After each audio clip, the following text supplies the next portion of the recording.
बात अगर इसी संदर्भ में करी जाए, आपके बजट के संदर्भ में, तो देखिए तो 2021 में बाजार ठीक ठाक उछला था, गिरावट नहीं आई थी, 22 में भी नहीं आई, 23 में भी नहीं आई, 24 में पहली बार गिरावट आई, और इस बार इनकम टैक्स की स्लैब आने के बावजूद भी बाजार के जो सेंटीमेंट्स हैं उसमें बदलाव नहीं दिखाई दिया।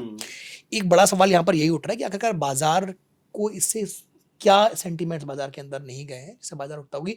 21, 22, 23 और तक लगातार बाजार हमेशा उठा है, थोड़ा बहुत बाजार में गिरावट, पहली बार बाजार गिरावट के साथ बढ़ के बाद गया है, तो इसको लेकर एक बड़ी चिंता। एक इसमें अनुराग जी पॉइंट जो जो मुख्य वजह जो बाजार को लग रही है कि इस बार जो कैपेक्स है वो अगर आप देखेंगे तो पिछले कई सालों से कैपेक्स बहुत तेजी से गवर्नमेंट बढ़ा रही थी। इस बार जो है एक तो शायद मिडिल क्लास को रिलीफ देने के लिए और दूसरे क्योंकि चिंता गवर्नमेंट की थी कि मांग बढ़ानी चाहिए, तो मिडिल क्लास को रिलीफ देने के लिए गवर्नमेंट के पास जो हम पिछली बार भी लोग डिस्कशन कर रहे थे कि बहुत ज़्यादा किटी है नहीं, तो गवर्नमेंट ने इस बार अगर आप देखेंगे तो जो कैपेक्स है वो 11,20,000 करोड़ का रखा है, जो कि पिछले साल 11,11,000 करोड़ का था बजट एस्टिमेट जो भी था। वो लगभग बराबर है। इस वजह से एक मैसेज जा रहा है कि शायद ग्रोथ को लेकर सरकार एक थोड़ी पीछे हटी है, और ये मुख्य वजह है जो बाजार इसको नेगेटिव ले लिया है।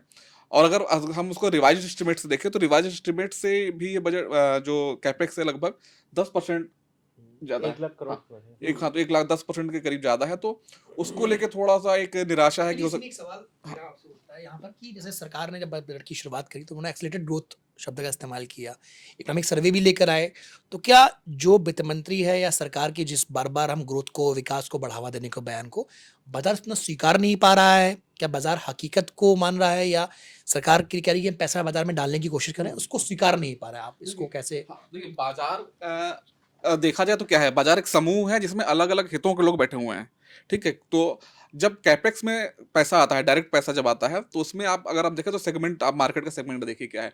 अगर कैपेक्स में ज़्यादा पैसा आएगा तो सीमेंट, मेटल, इस तरह की जो कोर इंडस्ट्रीज है ना, उनको बेनिफिट मिलता है, ठीक है। अब उनको बेनिफिट मिलेगा तो उनके जो आप देखेंगे जो टॉप कंपनीज है जो हमारे एनएससी या निफ्टी या सेंसेक्स या जिनसे ये कॉन्स्टिट्यूट होते हैं, उसमें कोर बिजनेस ज़्यादा है, ठीक है।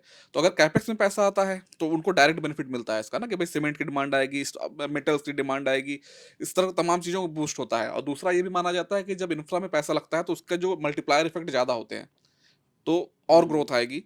तो जो कोर बिजनेसेस है उनको एक मार्केट को फायदा मिलता है, तो इस वजह से जब भी कैपेक्स में ज़्यादा पैसा खर्च होता है, जैसे आप देखें पिछले 3 बजट में डिमांड बढ़ाने के लिए बहुत ज़्यादा कोई प्रयास हुए नहीं थे, सप्लाई ही बढ़ रही थी, लगातार सप्लाई बढ़ रही थी, तो इंफ्रा क्रिएट हो रहा था। लेकिन क्या हुआ, उसका नतीजा ये हुआ कि जब मिडिल क्लास के हाथ में पैसे आने बंद हो गए तो डिमांड नहीं आई। ये कंपनियां भी इसी के चलते आप देखेंगे तो प्राइवेट इन्वेस्टमेंट नहीं हो रहा था, लेकिन कैपेक्स के भरोसे पूरी मार्केट रन करती थी। इस बार गवर्नमेंट ने उसको थोड़ा सा पीछे किया है। कैपेक्स अगर देखा जाए तो भारत जैसे देश के लिहाज से 11 लाख करोड़ बहुत बड़ा कैपेक्स है। अगर आप 3 साल 4 साल पहले देखेंगे तो ये बड़ी छोटी 5 लाख रुपए 5 लाख करोड़ से कम होते थे, तो 11 लाख करोड़ बहुत छोटी रकम नहीं है। इवन जब गवर्नमेंट ने पिछले साल 11,18,000 रखा था तो खर्च नहीं किया था, 10 लाख करोड़ समथिंग ही, 10,18,000 करोड़ ही खर्च कर पाए थे। तो ऐसा नहीं कि रकम बहुत कम है, लेकिन हाँ ये होता है एक सेंटिमेंट होता है, तो उनको लग रहा है उस सेंटिमेंट की वजह से ये मार्केट गिरा है। और मुझे लगता है कि जब मार्केट में डिमांड वापस से आएगी तो ये मार्केट रिकवर भी करेगा। क्या लग रहा है इसके सीन सर, आप बताइए, विवेक जी भी, आप लोग भी बताइए कि क्या लग रहा है, मार्केट गिरा इतना क्योंकि सबको लग रहा था कि शायद बजट के बाद पॉजिटिव दिखे अनाउंसमेंट, जिस हिसाब से बजट आएगा, लेकिन कुछ दिखा नहीं पॉजिटिव। देखिए मतलब अब मार्केट भी जो रिएक्ट करता है ना वो इमीडिएट एक रिएक्शन होता है, तो उसको भी हमें मतलब बहुत ज़्यादा उस पर हमें उतना तवज्जो भी हम ना दें कि मतलब कि ऐसा नहीं कि बजट में कुछ नहीं है, अच्छा। मार्केट गिरा इसका मतलब बजट में कुछ नहीं है, हमें ये इस नतीजे पर भी नहीं पहुंचना चाहिए। ये क्योंकि बहुत सी चीज़ें एक वो है कि मार्केट हमेशा एक सेंटीमेंट पर काम करता है, कि जैसा इन्होंने बताया स्कंद जी ने कि अब एक एक फैक्टर लग रहा है कि कैपेक्स का है, कि कैपेक्स कम हुआ है।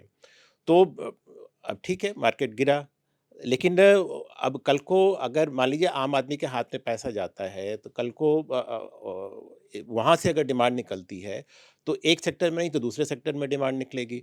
और इंफ्रा में भी जैसे इन्होंने बताया कि मतलब इंफ्रा में मतलब बढ़ा नहीं है लेकिन कम भी नहीं हुआ है। पिछले साल का जो बजट एस्टिमेट देखें और इस साल का बजट एस्टिमेट लगभग बराबर है, तो कम नहीं हुआ है। अगर उतना भी इस साल बजट एस्टिमेट जो है उतना भी अगर कैपेक्स अगर रह जाता है पूरे साल में, अगर सरकार खर्च करती है तब भी काफ़ी रकम होगी, वो बड़ा इन्वेस्टमेंट होगा। विवेक जी, आप बताइए, आपको क्या लग रहा है? एक्चुअली हम अगर आर्थिक सर्वे को देखें तो हमको उसी में जवाब मिल जाएगा कि आगे क्या होने वाला है। अभी आर्थिक सर्वे में ही कहा गया कि जिस हिसाब से कंपनियों का प्रॉफ़िट बढ़ा, उन्होंने इन्वेस्टमेंट नहीं किया।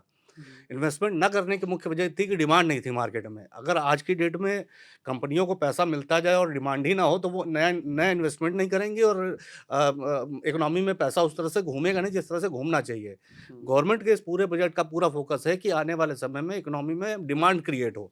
अगर ये डिमांड क्रिएट होती है तो निश्चित तौर पर कंपनियों के प्रॉफ़िट बढ़ेंगे, कंपनियाँ नए निवेश के लिए प्रोत्साहित होंगी। तो जब नया निवेश होगा तो ऑलरेडी इकोनॉमी को एक बूस्ट मिलेगा। तो मुझे लगता है बाज़ार अभी हाल-फिलहाल आज के दिन के लिए अगर बात की जाए तो आज एक तो वर्किंग डे भी नहीं था उस हिसाब से जिस हिसाब से, हम्म, तो मतलब बहुत से लोग अनुमानों पे काम कर रहे थे। मुझे लगता है कि आने वाले 1-2 दिनों में, 3 दिनों में ये पॉज़िटिव दिशा में बाज़ार भी दिखेगा।